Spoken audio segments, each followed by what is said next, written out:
존경하는 분이 있으신가요? 예수님 이런 거 말고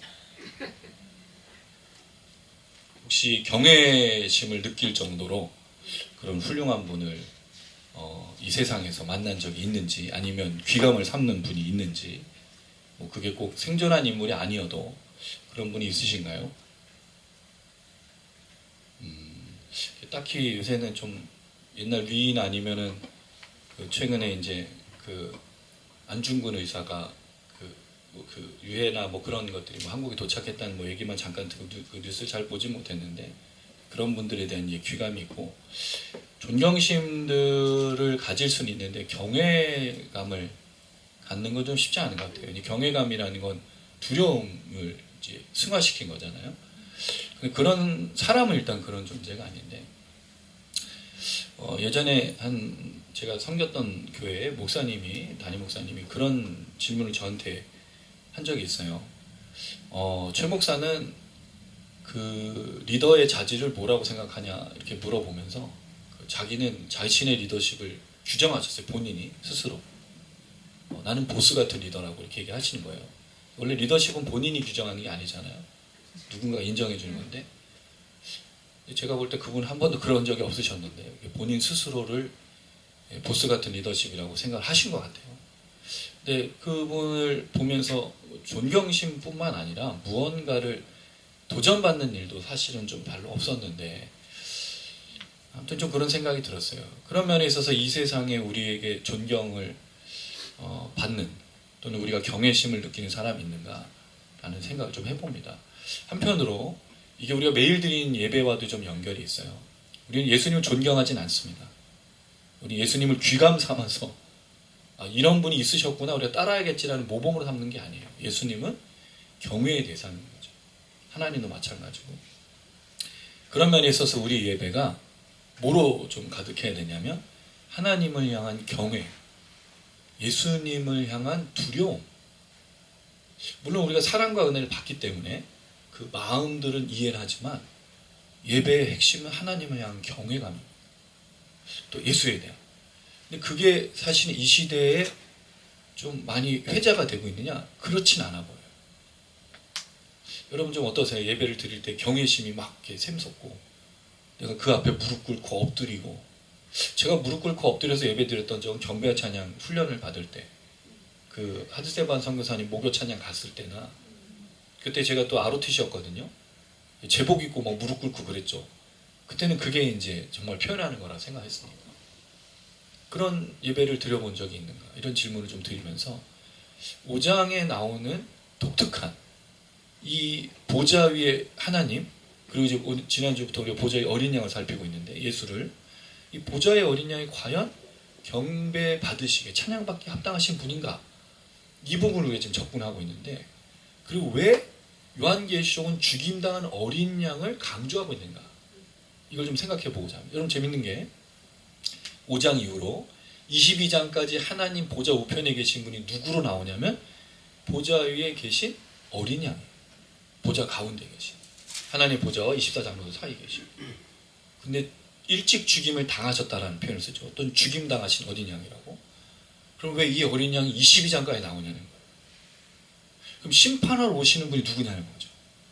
우린 영광스러운 예수 그리스도 생각하잖아요. 그분이 그 그림 아시죠 여러분? 막 천군 천사와 함께 구름으로 이 땅에 쫙 나와서 천상의 성도들과 함께 그 거룩한 성 예루살렘이 임하는 그걸 보신 적이 있으시죠? 거기에 보면 예수님이 영광스러운 모습이 빛이 나잖아요. 근데 요한계시록에 강조되는 건 죽임당하신 어린 양이 강조되고 있다는 거죠. 그리고 22장까지. 그리고 그분이 말씀하시면서 아멘 주 예수여 오시옵소서거든요. 그럼 우리가 기다리는 분이 누구냐는 거예요. 봐요. 저는 이게 한국교회의 큰 오류라고 생각합니다. 오해. 우리가 기다리고 있는 예수를 뭔가 착각하고 있는 거 아닌가라는 생각이 드는 거죠. 그래서 우리가 이 경외, 이 보좌에 계신 하나님과 어린 양에 대한 이 경외감, 이 예배를 회복한다면 어떤 일이 벌어질까? 그런 생각을 좀 해보는 거예요. 그래서 요한계시록 오늘 5장에 마무리를 하면서 그 이야기를 좀 나누고 싶습니다. 특별히 우리 안에 많은 문제가 있어요. 우리 안에 어려움들이 있어요. 우리 안에 괴로움들이 있습니다. 이 땅을 살아가면서 느끼는 때로는 당혹감, 때로는 무력감, 때로는 어찌할 수 없는 절망감도 있어요. 근데 그 속에서 우리가 과연 주님이 오시는 때까지 기다리는 그 믿음이 과연 무엇인가? 오늘도 이제 어떤 글을 페이스북에서 이제 보았는데 거기에 그런 표현이 있었어요. 하나님께 나아갈 때 깨어 있으라는 말을 계속 쓴 거예요. 그러면 깨어 있는 게 뭐예요?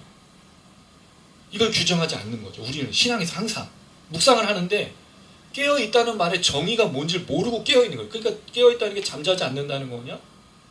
깨어 있다는 게 뭐 경계태세를 갖추냐는 거냐? 이거에 따라 의미가 달라지거든요. 이 예화가 뭐와 연결됐냐면 그 열처녀 신랑이 왔을 때 근데 사실 열처녀 중 모두가 다 잠잤잖아요. 그럼 깨어있는 게 아니란 말이죠. 그럼 깨어있다는 건 그럼 여러분 우리가 주님 오실 때까지 지금까지 뭘 해야 있어야 돼요? 잠자면 안 됐어요. 참 큰일 났어. 아무도 깨어있지 않고 다 칵칵 자고 있었잖아요. 여러분 졸기도 했죠. 만약에 그걸 잠자지 않는 걸로 본다면 또 경계를 해. 여러분 경계하고 계세요? 저희가 이제 ROTC를 했었잖아요. ROTC가 얼마나 웃기냐면 1년차 때 혼자 다니면 밥이에요. 선배들 밥. 왜? 사방에서 선배가 튀어나오거든요. 4명이 꼭 같이 다녀요. 전후 좌우를 다 계속 이러면서 그래서 선배가 보면 무조건 머리 비슷한 것만 보여도 우리는 경계를 했어요. 이런 얘기냐. 여러분 일주일 내내 경계하며 사셨어요? 주의하십니까? 때로는 긴장도 풀리고 때로는 그냥 여유롭게도 살고 그렇잖아요. 그럼 주님을 기다리고 깨어있다는 말이 뭔지 규정하지 않는다는 거예요. 그냥 막연히 깨어있다라고 생각하는 거죠. 그게 아니거든요. 거기 열처녀는 뭐만 갖고 있었죠? 기름만 갖고 주님이 오신다는 마음으로 살았다는 거예요. 그거 외에는 아무것도 없는 거예요. 그리고 우리가 사실은 잊어버리기 쉬운 게 뭐냐면 주님이 다시 오시는 걸 잃어버린다는 데 있죠. 철저하게 여기 세상 사는 동안 내가 그리스도인인지 확 헷갈리는 거예요. 여기 살다가 보니. 왜요? 먹고 마시고 세상 사람하고 경쟁하다 보니 주님이 다시 오는 걸 자꾸 잊어버려. 그게 어떤 교회였어요? 4대 교회와 라오디게아 교회. 세상에 그냥 부유하게 살았잖아요. 먹고 마시고 아무 문제가 없이. 근데 뭘 잊어버렸죠? 살았으나 죽은 자여라고 그랬죠. 주님 다시 오신 걸 기억하지 않으면 그렇게 되는 거예요. 이게 깨어있는 거예요. 그러니까 이런 걸 규정을 하지 않으면 성경은 되게 막연한 이야기가 돼요. 여러분 그래서 그 큐티하고 묵상하고 나서 적용할 때 항상 끝이 결론이 뭐예요? 열심히 살아야겠다가 결론 아니에요? 예, 뭐 기도 열심히 해야겠다, 뭐 책 읽어야겠다. 그게 결론이 적용이 아니란 말이에요, 실제로. 자, 여기까지만 좀 얘기 드리고 본문을 보면요, 8절에서 14절까지 이 죽임당하신 어린 양에 대한 찬양이 나오는데 몇 가지를 좀 구분해 볼 수 있어요. 처음에 죽임당하신 어린 양을 찬양하는 자가 누구냐가 나오는데 뇌생물과 24장로들이에요. 근데 24장로들은 독특한 걸 갖고 있어요. 검은고와 금 대접, 접시죠.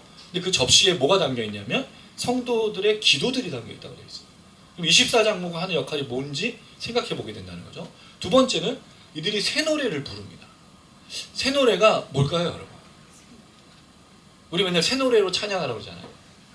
그럼 새 노래를 찬양하는 거 우리 주로 뭐로 하죠? 곡을 새로? 네, 쓰는 거. 그 질문을 드려볼게요. 여러분 이 세상에 새로운 게 있어요? 다 거기서 거기 아니에요? 시와 그림 노래 보세요. 예, 제목만 바꾸면 다 똑같은 노래 아니에요, 솔직히? 신승훈 씨 10년 노래 부른 게 거의 비슷하지 않아요? 새 노래라는 건 없는 거예요, 그런 면에서. 그럼 새 노래가 뭐냐? 이게 규정이 돼요. 그럼 세 번째로 이 찬양의 독특한 특징은 보좌 위에 계신 하나님께 말하는 찬양하고 좀 달라요. 거기 뇌생물과 24장로밖에 안 나오잖아요. 근데 여기는 모든 피조물들과 온 족속 방언들이 다 포함되어 있어요. 그러니까 죽임당하신 어린 양에 대한 찬양이 더 확장되어 있다는 거죠. 여기에 이제 주목을 하면서 5장을 좀 보면 좋겠어요. 그리고 요한계시록 이제 다음 주부터 이제 환상을 나누는데 또 연구하다 보면 또 하나님 지혜를 주셔요. 제가 요한계시록 보면서 좀 걱정은 됐긴 했거든요. 이게 내가 잘못 설명해가지고 성도들이 막 헷갈려가지고 극단적 종말론에 빠지거나 저도 막 헷갈려가지고 막 그럴까봐 했는데 그게 아닌 거예요. 왜? 요한계시록은 종말에 관한 책이 아니기 때문이에요. 요한계시록은요, 예배에 관련된 책. 그리고 기도가 뭐냐, 하나님은 어떤 분이신가. 그리고 제가 처음 말씀에 기억나세요, 여러분? 구원에 관련된 책이라고 말씀드렸어요. 그럼 구원받기 위해서는 요한계시록 읽어야 되는 거예요. 또 감사하게도 우리 그 주일 이어지는 묵상 뭐 되게 페이지가 긴데 이거를 이북으로 만들어주고 싶어하는 분이 있으셔서 일단 원고는 그 3장까지 내용까지 넘겼어요. 만들어 주실지는 잘 모르겠습니다. 일단 2북으로 1장에서 3장, 1장, 2장, 3장, 그다음에 4장, 5장 이렇게 끊어서 할 건데 저는 요한계시록 다시 좀 읽어야 된다고 생각하는 거예요. 우리가 이 책을 다시, 왜냐면 빼앗긴 책이잖아요. 사실 이거 빼앗긴 책 아니에요? 누가 빼앗아 갔어요? 신천지, 이단들 다. 그 사람들이 막 이걸 풀고 뭐 웃기고 앉아있는 거 풀기 뭘 풀어. 맨날 묻고 있지. 사람들 미혹하게 하고 있으니까. 근데 잘 읽어야겠다. 좀 그런 생각이 들어요. 자, 어쨌든 간에 그 부분을 오늘 좀 설명을 드릴 건데 먼저 8절 한번 보겠습니다. 8절입니다. 8절 읽어볼게요. 시작. 그 두루마리를 취하심에 내 생물과 24장들이 그 어린 양 앞에 엎드려 각각 검은고와 향이 가득한 금대접을 가졌으니 이 향은 성도의 기도들이라. 물론 묵상 내용의 주중에 더 자세하게 좀 포함을 시켜서 드릴 테니까 그때 좀 읽어보시고, 여기에 이제 이렇게 나옵니다. 첫 시작이 두루마리를 가지셨다는 말은, 이 취하셨다는 말은 앞선 내용을 담고 있어요. 7절 두루마리를 취하시니라. 여러분, 이 취한다는 말이 무슨 뜻 같으세요? 이게 람반어라는 단어인데 가지다, 취하다, 잡다라는 뜻이거든요. 그럼 오른손, 하나님, 이게 왼손이지. 오른손에, 하나님 보좌 위에 오른손에 있는 두루마리를 하나님 준 게 아닌 거예요. 이 어린 양이 가져간 겁니다. 다시 말해 하나님 전달해 준 게 아니에요. 두루마리. 어린 양이 하나님 보좌 우편에 오른손에 있는 걸 가지고 오신 거예요. 이거 가지고 올 수 있는 분은 누구밖에 없다? 어린 양밖에 없다는 거죠. 굉장히 적극적인 표현이에요. 두루마리를 가져오신 분. 왜? 이걸 열고 펴고 볼 자가 이분밖에 없기 때문에, 이 인을 뗄 자가 이분밖에 없기 때문에 굉장히 강조해요. 이 취하시다는 말이 9절에 두루마리를 가지시고, 이것도 취하시고거든요. 똑같은 단어예요. 굉장히 강조하고 있다는 거예요. 자, 그 다음에 내 생물들은 설명을 드렸어요. 하나님 보좌 우편에 있는 내 생물들, 아마 천사와 같은 인물들, 그런 존재로 볼 수 있겠습니다. 그 다음에 24장로들이 어린 양 앞에 엎드렸죠. 이 어린 양이 취하시니까 엎드려요. 이제 경배를 해요. 자, 근데 여러분 이 표현이 또 나와요. 언제? 14절 한번 읽어볼게요. 14절에 시작. 내 생물이 이르되 아멘하고 장로들은 엎드려 경배하더라. 그럼 이 내용은 뭐죠? 어린 양이 두루마리를 취한 것을 찬양하고 경배하는 내용으로 가득한 거예요. 이게 요한계시록입니다. 그 다음에 22장에도 보면 뭐로 끝나죠? 아멘 주 예수여 오시옵소서, 경배와 찬양으로 끝나잖아요. 그 내용이 두렵고 내용을 풀기가 어려서의 문제지, 모든 내용은 예배고 찬양이고 기도고 하나님께 영광 돌리는 내용으로 가득하다는 겁니다. 자, 그 다음에 검은고가 나와요. 여러분, 실제는 검은고 아니죠. 검은고는 한국하고 중국밖에 없어요. 수금이나 하프 같은 종류겠죠. 그래서 검은고, 실제로 뭐 천상의 존재니까 우리나라 검은고를 썼을 수도 있어요. 자, 그런데 여기서 이제 좀 고민되는 게, 내 생물과 24장로들 모두가 검은고를 가졌느냐는 질문이에요.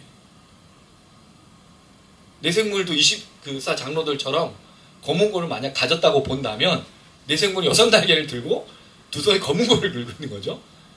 이게 얼마나 웃긴 형상일까요? 왜냐하면 이 내 생물은 하나님 보좌를 보좌하는 거잖아요.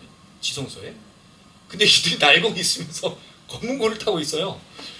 이거는 사실은 내 생물이 가지고 있는 것처럼 보이진 않고 24장로들이 검은고를 갖고 있는 것으로 보인다는 거죠.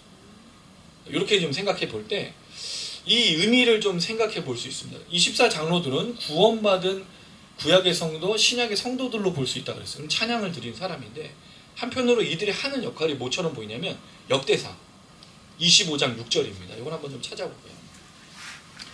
역대상 25장 6절. 우리 교회 설교의 특징이 있죠. 성경을 많이 찾아요. 근데 저는 이게 자랑 아닌 자랑이라고 생각합니다. 저 혼자만의 자랑일 수 있는데, 여러분은 아예 귀찮아 죽겠는데 그러실 수 있는데, 역대상 25장 6절 읽어보겠습니다. 여러분 찾으셨나요? 네, 읽겠습니다. 시작. 이들이 다 그들의 아버지의 지휘 아래 재물과 비파와 수금을 잡아 여호와 전에서 노래하여 하나님의 전에서 섬겼으며, 아삽과 여두둔과 헤만은 왕의 지휘 아래 있었으니. 레위 지파가 하는 역할이 뭐였어? 성전을 섬기는 거잖아요. 여기 이제 아삽과 특별히 여두둔과 헤만은 찬양하는 자로 검은고를 했어요. 그러니까 지금 이 24장로들이 하는 역할이 성전에서 제사장이 하는 모습과 유사하다는 겁니다. 하나님을 찬양하는. 근데 여러분, 여기 나온 아삽은요, 레위 지파의 게르손, 레위에게 세 아들이 있죠. 게르손, 고앗, 무라리. 그 게르손의 후손이고요. 헤만은 아삽의 형제였어요. 여두두는 무라리의 후손이었고, 그러니까 레위 지파가 지금 하고 있는 거죠. 결국 24장로들은 검문고를 지금 그렇게 하고 있다는 거예요. 자, 그 다음에 두 번째, 이들이 가지고 있는 게 뭐가 있습니까? 금대접. 금대접이 성도들의 기도가 담겨 있다고 그랬는데, 여러분 그래서 이걸 뭐와 연결했냐면, 제사장이 그 분향을 하나님께 올려드리죠. 향이 올라가는 걸 성도들의 기도가 올라가는 거라고 표현을 했어요. 그래서 목사님도 이런 표현 많이 쓰지 않았습니까? 기도하다가 멈춘 기도들이 많다. 향이 올라가다가 멈춘 게 있다. 그게 여러분들의 기도라고 이런 목사님들 설교 들어본 적 있나요? 네, 뭐 기도가 다 뭐 안 올라갔다 뭐 이런 식으로 설명을 많이 했어요. 그럼 여기서 이제 궁금한 게 있어요. 그럼 24장로들은 지금 성도들의 기도를 금대접에 담아서 하나님께 드리는 거라면 이 기도는 무슨 기도였냐는 거죠. 이들의 소원이 과연 무엇이었냐는 거예요. 지금처럼 만약에 제사장에 올려드렸던 그 분향과 연결해서 본다면 성도들이 그 제사장들이 이게 이제 어떤 내용이 있냐면 누가복음 1장 9절에서 10절 이런 얘기가 있어요. 제사장의 전례를 따라 제비를 뽑아 주의 성전에 들어가 분향하고, 제사장이 이제 그 대제사장으로 성전에 들어가서 분향하는 건데, 모든 백성은 분향하는 시간에 밖에서 기도했다라는 표현을 보면 이 분향이 실제로 성도들의 기도인 걸 볼 수 있는 거예요. 그럼 이 기도는 무슨 기도를 담고 있느냐라는 것을 생각해 본다는 거죠. 요한계시록의 이 기도는요, 처음 나와요. 지금까지 우리가 다른 본문에 이게 없었어. 근데 뒤에 이 본문에 기도를 설명하는 내용이 두 구절이 나옵니다. 이건 한번 좀 찾아볼게요. 계시록 6장 9절에서 10절이에요. 계시록 6장 9절에서 10절. 이 기도들을 설명하는 게 요한계시록에 설명되어 있다는 거죠. 계시록 6장 9절에서 10절. 예, 우리 한번 같은 목소리 읽겠습니다. 시작. 다섯째 인을 떼실 때 내가 보니 하나님의 말씀과 그들이 가진 증거로 말미암아 죽임을 당한 영혼들이 제단 아래에 있어 큰 소리로 불러 이르되 거룩하고 참되신 대주제여 땅에 거하는 자들을 심판하여 우리 피를 갚아주지 아니하시기를 어느 때까지 하시려 하나이까 하니, 이 내용을 보면 뭐와 관련이 있냐면 성도들의 원한, 성도들의 간절한 부르짖음이에요. 이게 마치 시편 141편 2절에 이런 내용이 있어요. 이게 나의 기도를 제단에 드린다는 표현과 같은 건데, 나의 기도가 주의 앞에 분향과 같이 되며 나의 손드는 것이 저녁제사 같이 되게 하소서. 그럼 소원을 아뢰는 거죠. 근데 이 소원이 지금 뭐와 연결되어 있냐면 성도들의 원한과 증오와 분노라는 거죠. 왜냐하면 다섯째 인을 뗀다는 말은 심판의 이 저주와 형벌의 인을 떼는 거잖아요. 이 인을 뗄 때마다 하나님의 진노, 심판과 형벌이 나타났기 때문에. 그럼 이 24장로들이 가지고 있던 분향이 가득한 성도들의 기도는 이 땅에서 살아가는 성도들의 원한과 증오와 분노와 화가 나고 고통과 괴로움 속에서 부르짖는, 외치는 소리였다는 거죠. 이거 한 가지 더 볼 수 있어. 계시록 8장 3절에서 5절입니다. 요한계시록 8장 3절에서 5절 말씀. 제가 3절 읽고 여러분 4절 읽고 5절은 같이 읽겠습니다. 또 다른 천사가 와서 제단 곁에 서서 금향료를 가지고 많은 향을 받았으니 이는 모든 성도의 기도와 합하여 보좌 금제단에 드리고자 함이라. 향연이 성도의 기도와 주의 천사의 손으로부터 하나님으로 올라가니라. 같이 있습니다. 천사가 향로를 가지고 제단에 불을 담아다가 땅의 소돔에 우리와 음성과 번개와 지진이 나더라. 이걸 보니까 일곱째 인도 똑같이 성도들의 기도가 담겨져서 올라갔으면 그 성도들의 기도를 하나님이 들으시고 이 땅 가운데 심판을 행하시는 거죠. 그럼 이 성도들의 기도의 이 증오와 원한은 무엇일까요?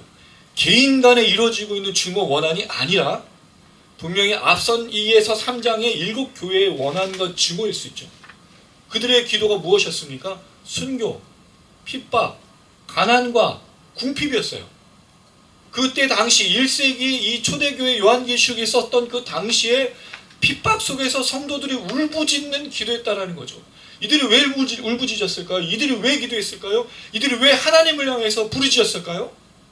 하나님이 살아계심에도 불구하고 지금 뭐가 가득한 거죠? 악이, 불의와 불법과 특히 로마 황제를 숭배하며 우상을 숭배하는, 그리고 자신들이 그것에 빼앗겨서 억압을 당하고 착취를 당하고 심지어 목숨까지 잃게 되는 순교 역사가 있기 때문에 이들이 하나님을 향해서 어느 때까지니까, 하나님 어느 때까지 참으시렵니까? 라고 외치고 있는 그 기도였다는 거죠. 그럴 때 이 기도를 하나님 들으시고 7째인 5째인을 뗄 때마다 그 분노에 그들의 그 고통에 응답하시는 기도였다는 거예요. 물론 제사장이 드리는 그 분향의 모습은 분명히 성도들의 기도를 담고 있을 것이지만 요한계시록에서 말하고 있는 성도들의 기도는 개인의 간구가 아니었다는 거죠.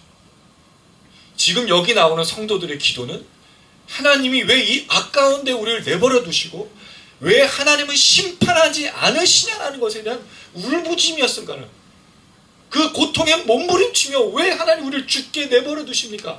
하나님 분명히 다시 온다고, 주님 다시 오신다고 하고 분명히 심판하신다고 했는데 왜 그 심판이 속히 이루어지지 않고 있습니까? 라는 그 부르짖음에 이 24장로들이 받아서 하나님께 올려드리고 있는 기도라는 거죠. 근데 놀라운 건 24장로들이 여기서 기도를 올려드리는 게 아니고 가지고만 있어요. 이거 올려지는 건 인을 떼실 때 나타나는 거예요. 그럼 그 응답은 인을 뗄 때마다 나타나는 역사라는 거죠. 그래서 물론 구약의 제사와 이 분향을 드리는 것을 보면 성도들의 기도가 맞긴 해요. 근데 요한계시록 당시에 이 기도가 어떤 기도였냐면 그냥 개인의 간구를 하는 게 아니었다는 거죠. 오늘 27일이 종교개혁 기념주간입니다. 오늘이 교회의 타락의 말씀의 회복의 역사가 있는 날이에요. 근데 지금 한편으로는 광화문 광장에서 그 많은 교회가 모입니다. 우리 교단을 포함한 보수 교단들이 모여서 집회를 해요. 예배라고 말하지만 사실은 정치적인 집회죠. 거기 함께하는 사람은 정치적인 슬로건을 걸어요. 그들이 반대하는 게 뭐냐면 동성애입니다. 물론 동성애는 당연히 반대해야 되죠. 죄니까. 근데 왜 한국 교회가 이 일에 연합해서 200만이 모여야 되는지는 알 수가 없는 거예요. 여러분, 예배는 뭐죠? 정치의 구호를 외치는 게 아니라 하나님께 올려드리는 거잖아요. 통곡하며 기도할 수 있지만 근데 그걸 모여서 하겠다라는 거죠. 뭐를 통과시키기 위해서? 차별금지법을 통과시키지 않기 위해서. 근데 차별금지법은 2021년인가에 이미 폐기가 됐어요. 없는 법안을 가지고 지금 모여서 저들이 하고 있는 거예요. 근데 뭐 때문에 그러냐면 동성혼을 인정하는 것처럼 법원이 판단했기 때문인데, 정확하게는 동성혼을 인정하는 게 아니라 동성애자들도 의료나 다른 보험에 관련돼서 할 수 있는 거를 준비해야 되는데 그게 결혼한 사람들이나 이런 사람들까지도 포함했기 때문에 동성혼을 마치 인정하는 것처럼 되었기 때문이에요. 물론 그런 거에 대해서 반대할 수 있죠. 근데 그거는 예배를 통해서 하는 게 아니라 뭐를 통해서 하면 되죠? 개인의 정치적 활동을 통해서 하면 돼요. 근데 지금 이 시대에 이 교회가 모여서 예배로 집회로 그걸 한다는 것은 웃긴 일입니다. 특히 오늘 종교개혁 주간이에요. 많은 목사님들, 제가 존경하고 우리 교단에서도 괜찮은 목사님들이 거기에 이름을 올렸어요. 근데 좀 안타까운 건 사실 여러분 이 시대에 제일 그 힘든 게 동성애가 나라를 무너뜨리는 게 아니잖아요. 지금 이 시대를 무너뜨리는 게 뭐죠, 여러분? 너무 많지 않습니까? 불의와 불법과 불공정과. 전 너무 화가 나요, 그런 부분에. 왜 목사님들이 그런 부분에 대해서는 이야기 안 했을까? 특별히 지금 전쟁의 위기가 있죠. 군대 보낸 아버지 마음으로서는 전쟁이 일어나면 저는 들고 일어날 겁니다. 전 가만 안 있을 거예요, 진짜. 왜 우리 피 같은 우리 아들들을 전쟁에, 우리가 왜 북한이 러시아 전쟁에 참여하는 걸 왜 우리가 우크라이나를 왜 가야 되는 거죠? 그걸 무슨 상관이 있다고, 우리가 우크라이나가 우리하고 수교한 국가도 아니고. 그러니까 이런 부분에 있어서 저는 못마땅한 거예요. 잘못됐다고 생각하는 거예요. 물론 여러분 이걸 제가 정치적으로 말한다고 생각하지 마시고 좀 들어주시면 좋겠습니다. 제가 말씀드리고 싶은 건 최혜병 사건이 터졌을 때 왜 교회에서 목사님들이 억울한 죽음에 대해서 한 번도 성명서를 발표하거나 기도하자는 말을 안 했냐는 거예요. 두 번째로 전 더 화가 나는 게 이거예요. 지금 여러분 경제적으로 살기 어렵죠. 자영업자들이 지금 되게 힘들어요. 무엇 때문입니까, 여러분? 금리가 올랐기 때문이에요. 금리가 2배로 올랐어요. 그래서 우리 경집사님 못 나오셔요. 지금 예배를 먹고 살아야 돼. 그리고 우리 웅집사님도 야간에 배달해야 돼요. 지금 집 금리, 모든 금리가 올랐기 때문이에요. 사실 목사님들이 정말 관심이 있다면 성도들의 삶에 대해서 부르짖어야죠. 왜 성도들이 교회 못 나고 있는지, 왜 경제적으로 어려운지, 왜 자영업자들이 지금 패망하고 있는지, 왜 어려운 삶을 사는지 여기에 대해서 모여가지고 눈물로 기도하고 살려달라고. 지금 뭔가 정책이 잘못됐든지 뭐가 돼서 우리 성도들이 고통받고 있는 거 아니에요. 이걸 해결할 수 있도록 함께 마음 묶어야 되는 거 아니란 말이죠, 제 얘기는. 지금 저기서 그걸 반대할 게 아니고 정말 종교개혁에 다시 돌아가려면 그 의미가 있어야 된다고 제가 말씀드리는 겁니다. 왜 이야기를 또 드리냐면 우리가 읽고 있는 본문 성경 구절을요 너무 자의적으로 해석했기 때문입니다. 제가 좀 전에 왜 기도를 자꾸 요한계시록에서 읽어야 된다고 말씀드리냐면 잘못 읽으면 아까 같은 얘기가 돼요. 기도하다가 말고 멈추면 하나님 기도를 안 들어주셔가 되는 거예요. 성경에 없는 내용입니다. 그리고 이 성도들의 기도는 분노와 고통과 몸부림, 순교의 상황에서 가난을 겪고 있고 부자가 될 수 없는 상황이고 모든 걸 착취당하고 우상 숭배와 싸우고 있던 성도들을 위로하는 말씀이기 때문입니다. 그래서 요한계시록을 잘 읽어야 될 필요가 있는 거예요. 말씀을 말씀대로 읽어야 될 필요가 있는 거예요. 그래서 여러분 우리 교회 비전이 세 가지 중에 두 번째가 뭐죠? 말씀의 뭐. 비록 여러분 우리가 설교가 길고 한 절 한 절씩 설명하는 게 쉽진 않은 일이지만 해야 되는 이유가 있는 거예요. 말씀이 다시 회복이 돼야 되거든요. 말씀이 그냥 목사들의 장난질, 목사들의 간증, 목사들이 마음껏 얘기해서 그냥 자기 얘기를 하는 게 아니라 하나님의 말씀이 다시 울려 퍼져야 되기 때문에 그렇습니다. 그래서 긴 이야기고 좀 정치적인 발언이라고 생각할 수도 있겠지만 양해하고 들어주시면 감사하겠습니다. 어쨌든 이 기도는 이렇게 24장로들이 그들의 분노와 충고와 원한, 그들이 예수를 믿고 하나님을 믿는 것 때문에 당하는 고통에 대해서 24장로들이 가지고 있다고요. 여러분 하나님은 우리의 기도를 모른 척하지 않으십니다. 하나님은 우리의 기도를 반드시 들어주시는 분이에요. 비록 나타나지 않고 보여지지 않는다 할지라도 하나님은 듣고 계신다는 거 여러분 잊지 마십시오. 결코 놓치시면 안 되는 거예요. 그리고 나서 이들이 그 하나님 앞에 예수 그리스도 앞에 말합니다. 9절 말씀입니다. 읽어보겠습니다. 시작. 그들이 새 노래를 불러 이르되 두루마리를 가지시고 그 인봉을 떼기에 합당하시도다. 일찍이 죽임을 당하사 각족 숫과 방언과 백성과 나라 가운데서 사람들을 피로 사서 하나님께 드리시고. 자, 새 노래를 불렀다 그랬어요. 새 노래도 처음 나온 내용입니다. 여러분 새 노래 아까 말씀드렸지만 매일 새로운 노래를 지으라는 게 아니에요. 이 새 노래는 아주 중요한 이 카이노스라는 단어는 이전에 없던 낡지 않은 새로운이라는 뜻인데 새 노래와 관련된 몇 가지 구절들이 있어요. 시편 33편 3절입니다. 제가 읽어드릴게요. 새 노래로 그를 노래하며 즐거운 소리로 아름답게 연주할지어다. 시편 40편 3절입니다. 새 노래 곧 우리 하나님께 울릴 찬송을 내 입에 두셨으니 많은 사람이 보고 두려워하여 여호와를 의지하리로다. 시편 96편 1절 새 노래 여호와께 노래하라 온 땅에 여호와께 노래할지어다. 시편 98편 1절도 동일한 표현을 씁니다. 시편 144편 9절도 그렇고요. 시편 149편 1절도 그렇고 이사야서 말씀이 있습니다. 이사야서 42장 10절 항해하는 자들과 바다 가운데 만물과 섬들과 거기에 사는 사람들아 여호와께 새 노래를 노래하며 땅 끝에서부터 찬송하라. 새 노래가 나와요. 근데 여기서 나오는 새 노래와 뭐가 관련이 있냐면 시편 33편 3절 96편 1절은 창조와 관련되어 있습니다. 창조를 찬양하는 게 새 노래로 하나님을 창조하신 하나님을 찬양하는 내용인 거예요. 그 다음 시편 40편, 98편, 144편, 149편, 42장 10절은 놀랍게도 구원과 관련되어 있어요. 그럼 새 노래가 뭘까요, 여러분? 새 노래는요, 새로운 노래를 말하는 게 아니라 그 부르는 사람이 새로운 사람이어야 된다고 말하는 거죠. 특별히 어떤 사람이 부르는 노래? 구원받은 자가 부르는 노래. 그리고 그 구원받은 것이 하나님의 창조를 인정하는 자가 부르는 노래가 새 노래인 거예요. 그럼 여러분 이 새 노래와 연결해서 우리가 생각할 수 있는 게 뭐냐? 오늘 본문에 이런 표현이 나와요. 두루마리를 가지시고 인봉을 떼기에 합당하시다. 이분이 합당하신다. 이분이 하나님의 손에서 취해서 두루마리 열기에 합당하신 분, 인을 떼기에 합당하시다라고 말한 다음에 제일 처음에 나온 얘기가 뭐죠? 일찍이 죽임을 당하셨다는 거죠. 왜 합당하다는 거예요? 일찍이 죽임을 당했기 때문이죠. 이 일찍이 죽임을 당하다는 말은 사실 완료형 시제인데 일찍이라는 시간적인 의미가 아니고 지난주에도 말씀드렸어요. 시간적 의미가 아니라 죽임을 당했다는 표현인데 이 단어가 슬레인, 슬로터. 아까 우리 가기 뛴 사랑 찬양했죠?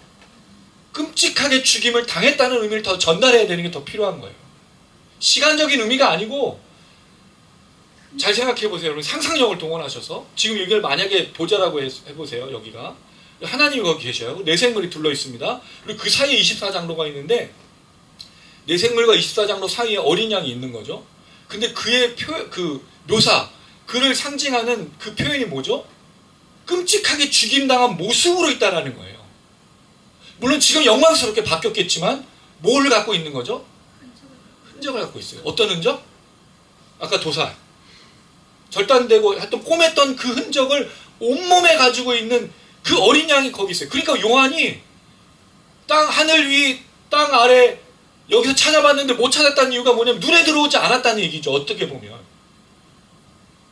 이 어린 양이 그렇게 서 있는 거예요. 왜 그가 이거 합당하냐? 왜 이 인을 열두 떼고 두루마리 열고퍽이 합당하느냐? 죽임당했기 때문이라는 거예요. 죽임당했기 때문에. 왜죠? 이 표현이 뭐라고 했습니까, 여러분? 예수의 십자가의 사건을 말씀드린다고 했어요. 결국 죽임당하셔서 십자가의 죽음의 모든 것을 이루셔서 구원을 이루신 분. 그걸 어떻게 설명했느냐? 뒤에 각 족속과 방언과 백성과 나라 가운데에서 사람들을 피로 샀다라고 그랬어요. 예수님의 십자가의 죽음을 우리는 뭐로 표현하죠? 랜섬, 구속, 대속이라고 말해요. 대신 주고 값을 치렀다는 거죠. 여기 이제 하나님께 드리시고라는 말은 없습니다. 이거예요. 그의 피로 샀다. 하나님을 위해 선 거예요. 다시 말하면 예수가 자신의 피값으로 죽으심으로 모든 족속들 중에서 구원받은 자를 돈 주고 샀다는 거예요. 피값으로 샀다는 거예요. 그래서 그가 영광받기 합당하시고 이 두루마리와 인을 떼기에 합당하신 분이라고 설명하고 있다는 거죠. 여기에 나오는 표현에 이 새 노래를 부르는 것이 아까 창조와 구원과 연관되었다고 그랬어요. 왜 구원과 연관되는지 아시겠죠? 예수님이 십자가에 달려 죽으셔서 피로 사람들을 샀기 때문에. 그러니까 예수를 믿는 사람들은 이 새 노래를 부르는데 합당한 거예요. 예수를 믿지 않으면 새 노래를 부를 수 없다는 거죠. 그리고 이 모든 것이 예수의 고통과 고난과 죽음을 기반으로 하고 있다는 거죠. 그게 창조예요. 왜 이게 창조죠? 여러분 재밌는 표현. 각 족속과 방언과 백성과 나라. 이게 구약의 여러 가지 표현, 이건 주중에 묵상으로 드리고, 이게 나오지 말아야 됐었잖아요, 원래. 근데 왜 각 족속과 방언과 나라와 이 모든 것들이 생기게 됐죠? 창세기 11장에 사람들이 한 언어였을 때 뭐를 계획하죠? 바벨탑을 쌓았어요. 그리고 하나님께서 그것이 합당하지 않다고 생각하셔서 그들의 뭐를 바꿔주셨죠? 글라사, 언어, 혀를 뒤틀리게 해서 방언을 만드셔가지고 온 지면의 사람을 흩으셨어요. 그래서 바벨탑이 멈춘 거잖아요. 이걸 다시 회복하는 역사예요. 여러분 놀라워요. 이게 새 창조입니다. 우린 그래서 새 노래를 불러요. 물론 한국말, 중국말, 영어, 독일어 다양한 언어로 부르지만 부르는 노래는 동일하다는 거죠. 같은 언어가 아닌데 그 노래는 새 노래라는 거예요. 왜? 누구를 찬양하기 때문에? 죽임당하신 어린 양을 찬양하기 때문에. 그래서 여러분 재밌는 거, 중국에서 오신 분들이 있었죠. 중국에서도 찬양을 동일하게 해요. 누구를 찬양하죠? 죽임당하신 어린 양. 영어로도 죽임당하신 어린 양. 새 창조, 새 구원의 역사, 이걸 이야기하고 있는 거예요. 그래서 이 네 생물과 24장로들이 예수를 이 두루마리를 열고 펴고 보고 떼기에 합당한, 심판하기에 합당한 분이라고 이야기할 수밖에 없는 거죠. 그 흩어졌던 언어들, 흩어졌던 죄악으로 만들었던 모든 것들을 뒤바꾸는 새 창조. 그러니까 여러분, 새 창조에 들어온 사람들은 각 나라와 족속과 방언에서 부름을 받아 함께 예수를 찬양하는 사람이 되죠. 그래서 여러분 미국에 가서, 영국에 가서, 독일에 가서, 호주에 가서, 다른 나라에 가서도 비록 언어는 다르지만 누구를 찬양하죠? 예수를 찬양하지 않습니까? 그럼 여러분 신기하지 않습니까? 그들과 함께 우리가 찬양하는 것이. 이 죽임당하신 언어는 다르고 잘 무슨 뜻인지 이해를 못하지만 오직 예수를 찬양하는 걸 동일하게 느끼지 않습니까? 이 새 노래, 새 창조, 새 구원, 이걸 이야기하고 있습니다. 그래서 여러분 새 노래는 구원받은 자만이 부를 수 있는 겁니다. 새로운 창조를 경험한 사람만이 부를 수 있는 겁니다. 그럼 질문을 해야 되는 거예요. 우리 새 노래를 부를 때 새로운 곡을 쓰는 게 아니고 나는 더 죽임당하신 어린 양을 믿고 따르고 신뢰하고 있는가를 질문해야 되는 거예요. 노래를 얼마나 잘하는지, 연주를 얼마나 잘하는지를 묻는 게 아닙니다. 내가 얼마나 예수를 믿고 있고 죽임당하신 어린 양을 얼마나 신뢰하고 있고 얼마나 그를 따르고 있고 그것 때문에 순교와 억압과 착취와 빼앗김을 당해도 주님을 따르고 있는가를 질문하고 있는 거예요. 그것이 우리의 찬양이 되는 거죠. 우리 매주의 찬양이 그랬으면 좋겠습니다. 그리고 세상에 살기는 참 쉽지 않죠. 여러분 지금 살만하세요? 몸은 왜 이렇게 또 아파? 우리 어머니 맨날 한 말이 있어요. 내가 80을 넘기려나 보다 맨날 그 얘기를 하세요. 왜 그럴까요? 힘들거든요. 육체가 곤고해요. 그리고 지금 경제가 더 안 좋아지잖아요. 여러분 지금 뭐 시금치, 배추, 뭐 말도 안 되는 값을 우리가 지금 경험하고 있지 않습니까? 뭐가 기대가 되겠어요? 근데 그럼에도 불구하고 우리가 주일에 모여서 서로 얼굴을 보면 좋은 이유, 우리 또 오늘 수민 집사님, 혜민 집사님 무당 여고 들어오는데 막 가슴에 막 아니 물론 구간사님이 그냥 왔을 때는 뭐 아무 감정이 없다는 거 아닙니다. 또 오해하면 안 돼 이게. 또 그 목사님은 저 참 그렇구만 이게 아닙니다 여러분. 모두가 그런데 그리고 우리가 모여 있는 이유가 있잖아요. 우리 민섭 형제도 보고 싶고 정준이도 보고 싶고 우리 경집사님도 보고 싶고 왜 죽임 당하신 어린 양을 우리 믿고 신뢰하고 살다 보니 더 그 마음이 가고 더 얼마나 어려울까 생각하고 기도하고 함께 걷는 것 아니에요. 그게 그래 매주 우리가 이 죽임 당하신 어린 양을 찬양하는 그 기분 힘들지만 교회 가야지. 교회 가서 찬양해야지. 서로 얼굴 보고 격려해야지. 위로해야지. 지쳐요. 여러분 여기 오는 게 또 얼마나 걸려 시간이. 또 왔다가 또 알잖아요. 우리 예배가 또 길잖아요. 또 그러면 가면 하루 다 보내. 그럼 오늘 주일 없어. 그래 지치잖아요, 여러분. 그럼에도 불구하고 새 노래를 부르게 모인다는 거죠. 이게 지금 내 생물과 24장로들의 찬양인데 그래서 10절에 이걸 결론적으로 이렇게 말합니다. 10절입니다. 시작. 그들로 우리 하나님 앞에서 나라와 제사장들을 삼으셨으니 그들이 땅에서 왕노를 하리로다. 이건 한번 반복된 표현이죠. 예수님께서 이루신 이의 계시록 1장에 반복됐는데 이 내용이 동일하게 나와요. 예수님께서 죽임을 당하셔서 사람들을 구원해 내셨는데 그들을 뭐와 뭐로 삼으셨다? 나라. 앞에 나오는 나라는요 에트노스라는 나라인데 이방인 뭐 족속 나라도 되는데 여기 나오는 나라는 바실레이아 왕국 왕권 통치 의미를 갖고 있어요. 그 다음에 이어지는 내용에 제사장들 예배. 우리 뭐로 만든 거죠? 하나님의 통치와 하나님 예배하는 데를 만드셨다는 건데 여기에 이제 어려운 점이 이거예요. 땅에서 왕노릇 하려다. 왜냐하면 지금 이 얘기가 이미 예수님께서 말씀하신 내용 중에 이들에 대해서 선포했었던 내용이기도 하거든요. 땅에서 왕노릇 할 것이다라고 말했을 때는 두 가지 의미가 있어요. 첫 번째, 현재적으로 왕노릇 한다는 거예요. 근데 여러분 1세기 성도들이 왕노릇 했나요? 우리가 알기로 7개 교회 중에 왕노릇하는 교회는 없었어요. 오히려 예수를 절 열심히 믿고 죽임당한 어린 양을 찬양한 무슨 일이 일어났죠? 모든 걸 빼앗겼고 감옥에 갇히고 순교당해서 죽임당했단 말이에요.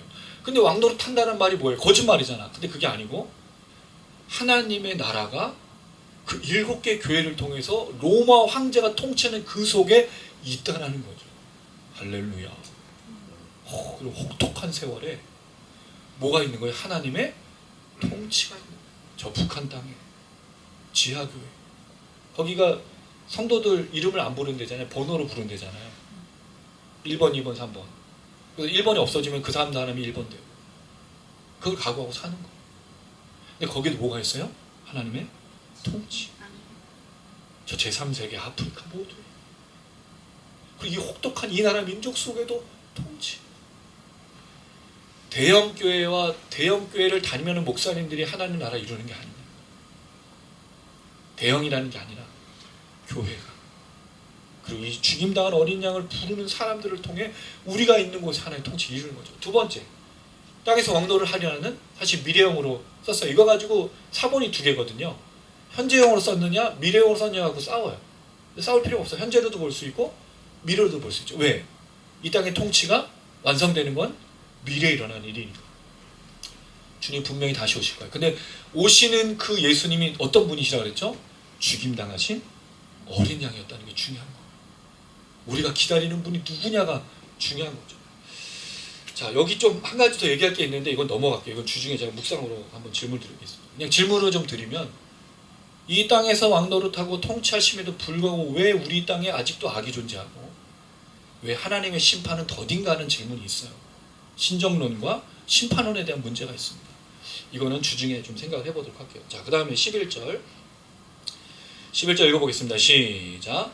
내가 또 보고 들으니 보좌와 생물들과 장로들을 둘러선 많은 천사의 음성이 있으니 그 수가 만만이요 천천이라. 자, 여기 보니 다시 보고 들으면 나오죠. 이제 이어지는 내 생물과 24장로가 아닌 다른 천사들이 등장해요. 여기서 이제 좀 궁금한 게 이 내 생물과 24장로들을 보고 있는데 갑자기 이 천사들이 싹 하고 등장했을까요? 아니 그 전부터 있었을까요? 궁금해 저는 이게. 또 보고 들었다는 건 갑자기 천사들이 확 하고 나타나서 근데 여기는 만만이요 천천이요 만만이면은 거의 100억 아닌가요? 만에 만이니까 천에 천이면 이제 잘못 계산했나? 예, 주중에 계산해서 드릴까요? 네. 만만이면 1억, 천천이면 100만. 예, 예. 그럼 그 수가 엄청 많다는 건데 갑자기 내생물계 입사자마다 막 찬양하는 거 듣고 있는데 샥!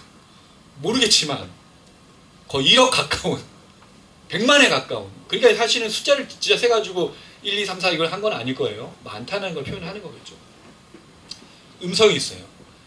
큰 음성으로 말하죠. 저는 여기서 보면서 좀 그런 생각이 들었어요. 예수님 하신 말씀에 기억나겠습니까 여러분? 이 천사의 수가 만만여 천천히 할 때 저는 이 단어가 떠올랐어요. 이 문장, 마태복음 26장 53절. 너는 내가 내 아버지께 구하여 지금 12군단 더 되는 천사를 보내시게 할 수 없는 줄로 아네. 예수님이 자신을 잡으러 온 사람들 베드로에게 말씀하신 거거든요. 칼로 흥한 자는 칼로 망할 것이라 말씀합니다. 내가 12군단, 12군단은 로마 군단의 레기온이라는 단어인데 로마 군단의 숫자입니다. 기병은 약 700명, 그 다음 보병 숫자는 6,000명이었어요. 6,700인 거죠. 기병과 보병 포함해서. 근데 이게 12군단이니까 약 72,000명 보병과 8,400명의 기병인 거예요. 다 합쳐서 8만. 예수님이 12군단, 물론 여기 나온 숫자와 좀 비교할 수 없지만 이 사람들을 막기 위해서 천사들을 보낼 수도 있다라는 걸 하시면서 지금 천사들이 예수님을 찬양하고 있어요. 그럼 이상하지 않으세요? 예수님 자기의 희생을 막기 위해서 천사를 쓰지 않고 죽임당하신 이후에 경배받을 때 수많은 천사가 찬양하는 걸 받으신다라는 거죠. 예수님 죽음은요, 죽임당한 어린 양은요, 하나님의 계획이고 역사를 예수님이 순종하신 겁니다. 예수님 천사를 못 부려서가 아니에요. 예수님 경배와 찬양을 못 받으셔서가 아닙니다. 하실 수도 있음에도 불구하고 영광 받으시기 위해서 참으시고 순종하시고 겸손히 행하셨다는 것을 분명히 보여주고 있는 거예요. 이게 이 놀라운 역사 안에 담겨져 있는 거예요. 예수님 분명히 천사를 부르실 수 있어요. 이 내생물도 부르실 수 있는 분이에요. 유일하게 두루마리를 떼시고 열고 펴실 수 있는 분이신데도 불구하고 천사의 힘을 받지 않으시잖아요. 신기하게도 천사의 힘을 받으신 적이 있긴 있었죠. 2번. 한 번은 언제였어요? 금식할 때, 광야에서 금식할 때 천사가 수종 들죠. 그 다음 또 언제? 겟세마네 동산에서 기도할 때 천사들이 도우시는 거. 그럼 결국 예수님의 천사의 도움을 받는 건 무엇 때문이죠? 하나님의 말씀을 순종하는 것 외에는 천사의 도움을 받지 않아요. 하나님의 말씀을 순종하기 위해서라면 어떤 도움도 받지만 말씀을 순종하지 않는 것이면 12군단 더 된 영도 보내지 않으시는 분이시죠. 근데 우리는요, 그런 게 어딨어? 우리의 기도에 하나님의 뜻을 이루는 기도가 어디 있습니까? 그저 나 살려달라고, 그저 나 어떻게 해달라고. 그게 우리 기도 제목 아니에요? 하나님 이렇게 안 해주면 멱살을 잡고 우리 맨날 투쟁하잖아요. 빨간 띠 두르고 금식을 해요. 하나님 우리가 금식해도 눈 하나 깜짝 안 하세요. 왜냐하면 하나님 배가 안 고프시거든. 배고픈 건 누구죠? 우리만 고픈 거지. 근데 하나님 협박을 하잖아. 내가 죽는 걸 보시려고 그러세요? 그게 우리의 신앙이 도대체 뭔지 모르겠어요. 어떨 때. 분명히 우리가 주기도문을 배웠죠. 주기도문은 어떻게 됩니까? 하늘에 계신 우리 아버지요, 이름이 거룩히 여김을 받으시오. 뜻이 하늘에서 이룬 것 같이 땅에서도 이루어지다. 이게 주님이 가르쳐준 길이에요. 그럼 예수는 뭘 위해 살았죠? 하나님의 뜻을 이루기 위해 산 거예요. 그럼 우리가 그렇게 살고 있는데 기도를 드려본 적이 있는가? 이 성도들의 원한과 분노가 어디서 나온 거예요? 하나님의 뜻을 이루려고 하는데 안 돼. 세상이 도와주지도 않고 너무 악해. 뭘 하려고 그러면 우리 걸 빼앗아가. 그런 세상에도 불구하고 하나님 뜻을 이루기 위해서 몸부림치는 그 겟세마네의 기도가 이들의 기도와 같다라는 거죠. 이게 바로 예수님의 모습이었어요. 그럴 때 큰 음성으로, 이건 메가스라는 크게 생각해보세요. 1억 명이, 그 다음에 한 100만이 소리를 지른다. 여기 귀청 떨어지겠죠. 그 소리. 근데 여러분 이걸 상상해보면 이 보좌에 계신 이 어린 양을 얼마나 찬양하는지 알 수 있어요. 12절, 죽임을 당하신 어린 양, 또 반복되죠. 찬양의 대상이 누구예요? 죽임당, 끔찍하게 죽으신 그분을 계속해서 찬양하고 있죠. 능력과 부와 지혜와 힘과 존귀와 영광과 찬송을 받으시기에, 취하시기에, 예수님 취하시기 합당하다. 계속 합당하다. 누가? 죽임당한 어린이. 여러분 이 표현이 어디서 나왔냐면요, 다윗의 고백에 있어요. 역대상 29장. 요건 찾고 이제 정리를 좀 해보도록 하겠습니다. 역대상 29장 11절 12절. 제가 여러분에게 많이 설명드렸던 구절이에요. 역대상 29장 11절 12절.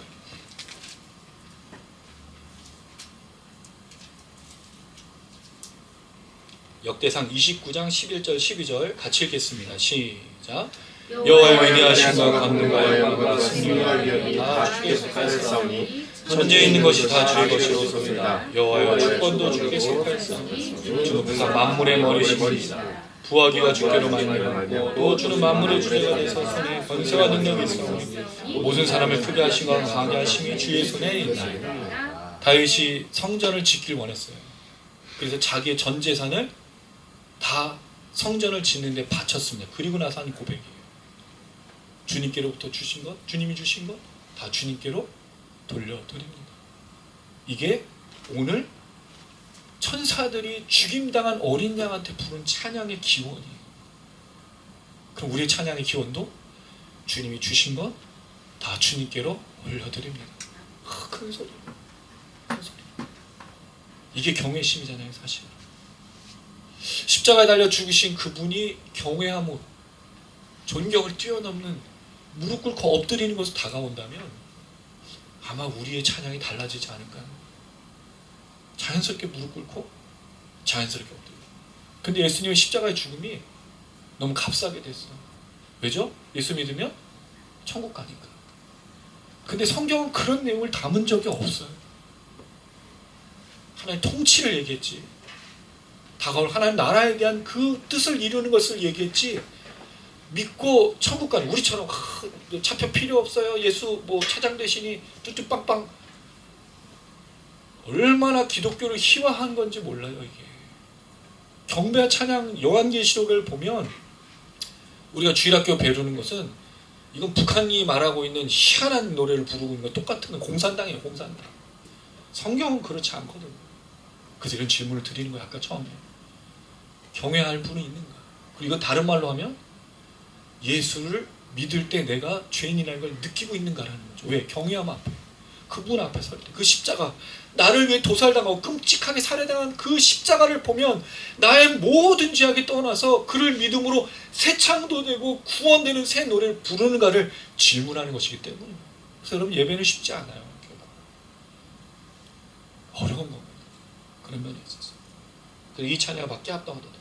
그리고 이 찬양이 바뀌었죠. 13절 모든 피조물. 이건 주중에 또 묵상으로 또 나눠드리도록 하겠습니다. 찬양이 확장됐어요. 예수님에 대한 찬양. 어떻게? 내 생물과 24장. 그 다음에 어느 순간 나타난 수많은 천사들이. 그리고 모든 피조물. 모든 피조물은 뭘까요? 피조물이라는 뜻이 창조되어진 것이라는 뜻이거든요. 그럼 사람만이 아닌 여기 표현이 있어요. 하늘 위, 땅 위는 제가 뭐라 그랬죠? 하늘 아래, 땅 위라 그랬죠. 그 다음 땅 아래와 뭐가 저기 포함됐어요? 바다 위. 이건 뭘 연상시키죠? 창조를. 하나님이 6일간에 창조하실 때 하늘, 땅 모든 것에 들어간 피조물을 만든. 근데 이 모든 피조물들이 누구를 찬양한다고요? 어린 양. 회복돼야 돼요, 이 찬양. 말씀을 맺겠습니다. 우리가 기다려야 할 분은 누구라고요? 죽임당한 어린 양. 교회에서 강조해야 될 건 십자가. 이거 외에 없어요. 정말 한동안 한국교회가 강조했던 게 십자가잖아요. 여러분 저는 어렸을 때 정말 십자가를 엄청 많이 강요당했지. 십자가에 대한 복음. 우리 그래서 청년들한테 십자가의 복음 앞에 무릎 꿇고 엎드리고 나가자고 외쳤는데 아무도 안 나갔지. 다 일어서서 헌신한다고 막 누구를 흘리고 제가 십자가를 위해 아무도 안 나갔어요. 그런 것을 말하는 건 아닌데 교회에서 십자가가 사라지고 뭐가 가득했죠? 성공, 풍요, 부를 지향하는 게 가득해졌습니다. 근데 십자가와 성공은요 연결될 수가 없어요. 왜? 이미 죽어야 되거든요. 예수님 어떻게 영광 받으셨죠? 죽으심, 낮추심, 그래서 순종. 한국 기독교가 이상해졌어요. 정말. 지금 현장이 모여있는 저 현장이에요. 제가 왜 또 이야기를 드리냐면 저걸 압도적으로 주동하는 분들이 다 문제가 있는 분들이에요. 여기까지. 중요한 건 십자가를 순종하며 십자가를 전하며 오직 복음 위에 말하지 않는 교회가 되기를 다짐해야 되고 그런 성도님들이 되셔야 됩니다. 그럴 때 뭐가요? 우리 안에 구원과 새 창조와 놀라운 하나님의 은혜, 그리고 오늘 다윗이 얘기했던 것처럼 여러분에게 하나님의 놀라우신 역사와 기적들이 나타날 겁니다. 그러니 모든 성도님들 되시기를 주님의 이름으로 축원합니다. 네.